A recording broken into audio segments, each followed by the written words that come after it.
Ito po ang Smart 6 Fit 1 Head B ng CPD2 sa Uyo. Ito naman po ang print. At ito naman po ang capping.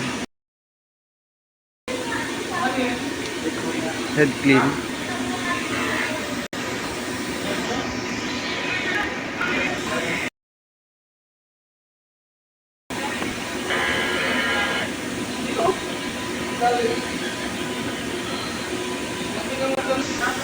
Punasan ang wiper after ng head clean.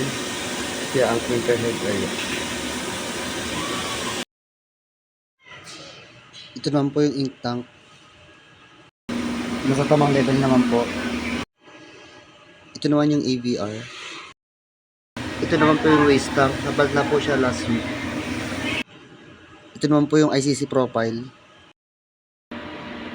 This week, nakapag-run kami ng total of 116 meters. Sa consumables naman po ito po sa paper.